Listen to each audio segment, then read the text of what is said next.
Tikulandira okundomvera pano ndi Panyasa Voice Box muli makhandi a Malawi osiyanasiyana nokhandi maganizo osiyanasiyana pamene ndali zathu kanisiro ka dziko komanso kutsatira bwino kwa malamulo kuyendera kuno kwathu ku Malawi. Ndiye lero pa 13 July 2024 tabweranso ndi mawu Boni Kalindo amene wandithu ndi president wa anthu osauka, the Malawi First, the People First, amene ndithu akufuna kukambapo pa zimene zachitika ku chipani cha UTM. A UTM ndithu tamva dzulo kuti atuluka ku Tonse Alliance, ndipo Boni Kalindo akunena kuti chiganizo chimenechi ndi chiganizo chabwino koma chabwera mochedwa. Ndi Boni Kalindo akuyamba pa nkhani imeneyi komanso iwo akunena kuti mdziko muno mwafika ma ID 3 million kuchokera ku India. Ndi nkhani imeneyonso ayikamba pang'ono ndi nkhani zina zokhudza ndale zathu pamene kukonzekera chisankho cha 2025. Chete limodzi pano Panyasa Voice Box kuti timve kuti kodi Boni Kalindo the DC abwera ndi zotani lero pa 13 July pano Panyasa Voice Box. This is Boni Kalindo.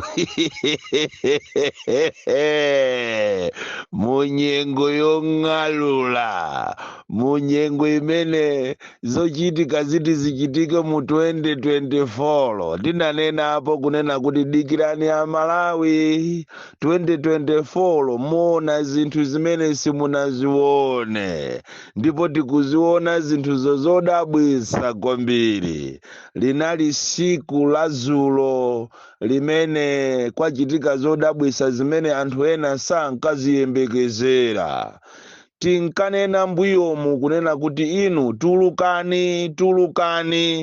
Though it is a bit late kuti mwatuluka mochedwa, mutu wanu utadulidwa, koma tikuthokozeni a UTM for that a brave decision. Ndi decision imene a Malawi amayidikirira kwa nthawi yayitali. Ndipo musaone ngati mwapanga mistake ayi. Ino a UTM kutuluka ku MCP Alliance mwachita bwino kwambiri. Ndipo tithokoze nonse amene mwakhala ndi kukambirana decision imeneyi, though mene ndanenera kuti it is a bit late. Chifukwa mukanatuluka pazana zina zisibwezi pano titaziona. Koma popeza chifuniro cha Mulungu tiyeni tichilemekeze.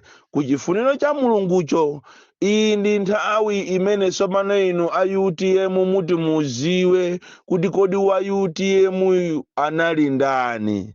Wathu wa UTM Judas Iskarioti ndi ndani. Chifukwa iyi ndi nthawi imene muti muwaone anthu eni amene anali genuine UTM members. Amene ali genuine UTM members ngati anali mu Tonse Alliance ndi udindo achita resign. Amene tu anali UTM member wa genuine.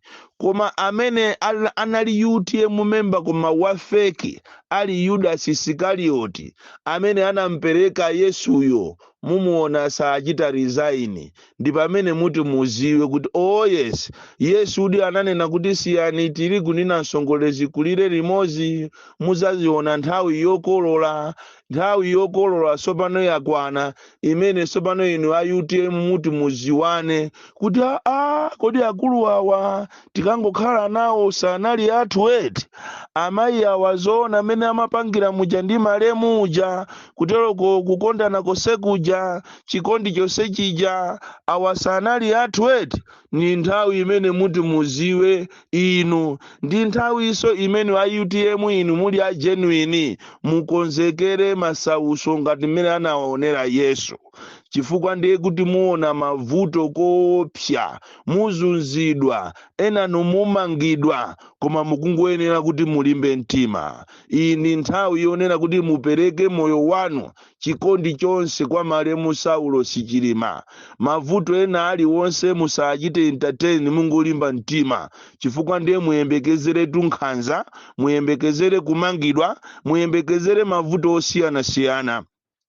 Tikunena pano ine ngati DC mwana woopsa, president wanu wa anthu osauka. Ndazukuta kale dzulo ma 6 o'clock kunali meeting ku chinyumba cha chifumucho. Chodabwitsa nchonena kuti amene anapita kumeneko ena ayo ndi amene amaoneka ngati ndi a UTM. Koma inuyo ndalama anakonza. Dzulo kunali meeting ya emergency yense ku nyumba ya chifumu, ndipo binoculars yanga itazumula ndinapeza kunena kuti ena mwa iwo amene anali ku meeting imeneyo ndi anthu amene akuyembekezera kuti ndi a UTM, amene ali ndi maudindo osiyanasiyana ku UTM uko. Ndi pamene ndanena kuti muyembekezere kunena kuti muona ma betrayers, muwaona anthu amene iniyo simukayembekezera ayi, ndipo muwaona anthu amene wakhozanso kuchita resign mu UTM mwanumo kuti apitirire azikadya mapwevupwevu, apitirire azikakhala ndi anzawo a Yudasi amene achita betray ya Malawi, amene apangisa kuti Malawi akumane ni mikwingwirima yosiyanasiyana, mavuto azaonene amene abwera ndi boma ili, boma la MCP limene langobwera kuzangoba, limene asogoleri ake alibe welfare ya anthu osauka, chimene akuziwa ndi kuzilemeresa okha. Funso nkumafunsa kuti pamene inu a UTM mwatuluka mukupita kuti, direction imene mukuyitenga yopita kuti? Chifukwa ichitu ndi funso limenenso akufunsa Amalawi ambiri, ndipo ine ngati president wa anthu osauka sindikufuna kukunyengererani, koma ningokuwuzani chilungamo chimene Amalawi ambiri akunena kuti inu a UTM ngati mukufuna kuti chipani chanu chikhale champhamvu, choyambirira ndikofunika kuti inu nokha mukhale very very strong, muyipange nyumba yanu ikhale yamphamvu, muwasankhe asogoleri amene ati ayendese chipani chanu, osakhala wina aliyense antongwentongwe ena aliwonse ayi, chifukwa pali ena amene akuoneka kuti ndi nkhosa koma ali mimbulu.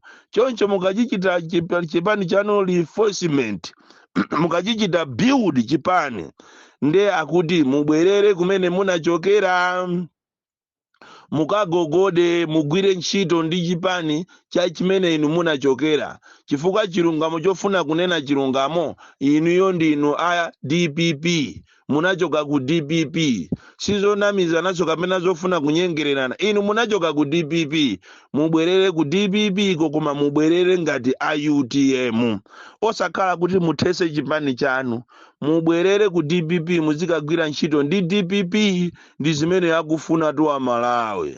Vuto la anthu andale simaona chabwino, kutero kuti kumene ku Malawi muno anthu akufuna asogoleri simukuziwa, akufuna asogoleri a opposition simukuziwa, zokuti Amalawi aona kale kuti msogoleri nduyo, running mate nduyo, simukuziwa.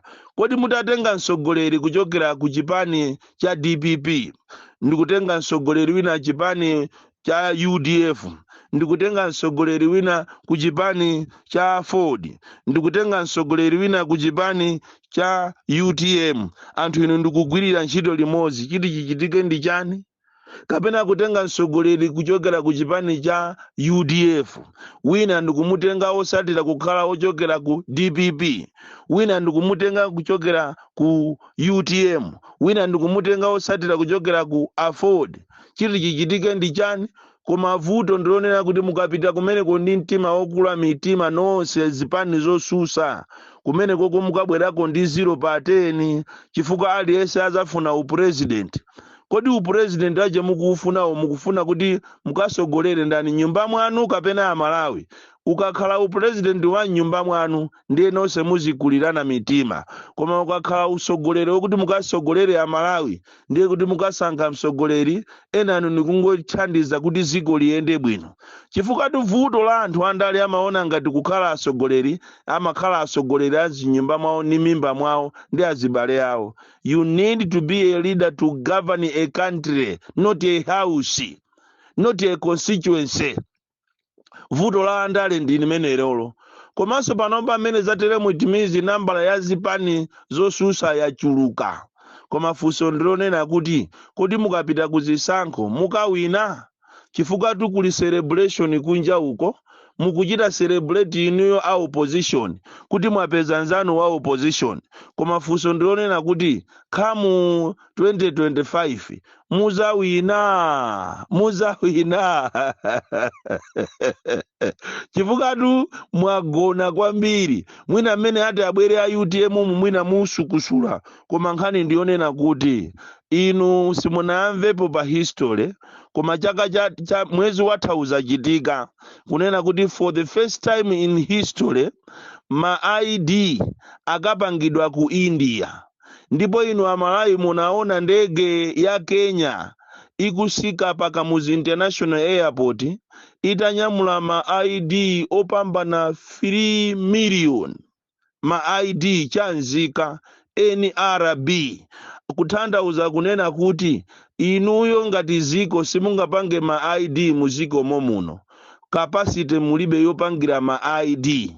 Ma ID apangidwa ku India, ndipo tikunena pano abwera fuso nkumafusa kunena kuti kodi mmene amapita ku India kukapangisa ma ID analengeza kapena addendum inatuluka mu news yoziwisa ziko kunena kuti tikufuna tichite procure ma ID kapena tikapangise ma ID ku India, kusonyeza kuti chapangisa kuti ma ID akapangidwe ku India, meaning to say Malawi muno capacity yopangira ma ID mulibe. Sipano ngati capacity yopangira ma ID mulibe muno Malawi, ndi chifukwa chani mukutenga kampani ya ma passport ya Malawi momuno ya mwana wanu ndikumapanga ma passport Malawi momuno? Zatheka bwanji kuti iwo wakakhale ndi capacity yopangira ma ID amene ma passport Malawi munomo, yeti ma ID mukulephera? Kodi passport ndi ID chimene chikanapangidwa kunja chinali chani? Chifukwa tu passport is a complicated document imene imakhala ndi ma features opsa a security. Lero li mukupanga passport momuno, koma ma ID ndi mukapanga ku India. Komanso mutabwera ku India ko inu a opposition mukanachita demand kunena kuti tikufuna tione kuti ma ID wo abwerawo maina yake ndi ndani ndipo anthu ake akuchokera kuti ndi kuti. Koma popeza a opposition mukugona kwambiri, muzatutumuka muli pa Kaliyala kapena pampani muli pa moto, muzatutumuka nkhwangwa ili mutu. Chifukwa anthu awa akukusewerani. Tikunena pano ni chimozimozi zachitikazi, ndi chimozimozi Arsenal ndi Man U kapena Wanderers ndi Big Bullets. Kuti Wanderers ndi Big Bullets yakalowe mu stadium azikasewera mpira, koma Wanderers yo ili free kale pa scoreboard atalembapo kuti 3-0, nde Big Bullets yo ikukalowa mu mpira mukuti zikapanga mochani. Kutero kuti kunena pano kuli 1.8 million mavoti avotedwa kale ndi anzanuwo. Tikamakuuza nikuti anzanu akukusewerani, inu muona ngati ifeyo ndife achamba, maona ngati ndine osuta kokeni, muona ngati ndapenga misala. Koma anzanu akukuta katani ndifa yake sana sakupanga tu noise. Sakupanga noise zakutuluka kwanu inu a UTM kuti mwatuluka. Akuziwa kuti agalu amene wati afinya. Ma ID opangidwa kuchokera ku India, opangidwa mwa chinunu, ongoziwisa ziko ma ID watabwera. Mukuyenera musamale muzumule kwambiri, mupite patali muone zimene akukuchitani anzanu. Tikunena pano ndiye kuti ndi 1.8 million yapadera yovota kale. Iniyo mukanachita demand data kuti muone kuti kodi ma ID wo akuchokera kuti, anapangidwa di angati, ndipo zitheka bwanji kuti bomalo likapange ma ID under Homeland Security, koma ndalama zachezi zikachokera ku OPC mu miscellaneous account. Inu simukuziwa kuti miscellaneous account ni account imene imangobedwa ndalama ilibe kuti aipanga ujeni kuyifufuza kuti tichite audit. Simukuziwa. Mukuyenera inu a opposition pamene mukusangalala kuti mwalandira nzanu ndipo nambala yanu ya opposition ikuchuluka, musamale kwambiri. Mwafasatu kwambiri ku DPP. Malamo kuti muthamangire zimene tikunena za ku courts, lero mukuthamangira kuja ni ku page house kuti muzikapanga fundraising. Mukanakonza kaeka pansi mukonze nyumba zanu. Mwafasatu inu a UDF. Munabweratu ndi moto kwambiri kumapanga za friends of atupere chani aliriani timakudalirani tu amalawi amakudalirani. Mwafasatu ambewe mwafasa. Chipani chanu chilandirireni ujeni certificate. Simunapange tisonkhano. Amalawi tu akudikira inu ambewe kuti mpange sonkhano wa ukulu. Mwafasa. Amene akukanga takutakatakata ndi awa A4. Ndipo iwe wa A4 usamalire ukamakapangisa sonkhano wako ku Blantyre. Kumene koko kwakonzedwa chiwembu chimene akonza anzanu omwewa. Ati akaoneke ngati amene akonza chiwembu ndi a DPP. Koma akukonzera ni chiwembu ndi anzanu omwewa amene akutenga ziko ngati lawo. Musamale kwambiri inu A4 pamene muzikapanga nsonkhano wanu ku Blantyre posachedwa pompano. Tazumula. Akupangirani chiwembu kuti akakukhomeni. Azinena kuti nanga ukuku ndikumponera. Kwachitika izi ndikulilongwe. Ndikudowa. Chaka chinotiona zinthu. The deal is silly.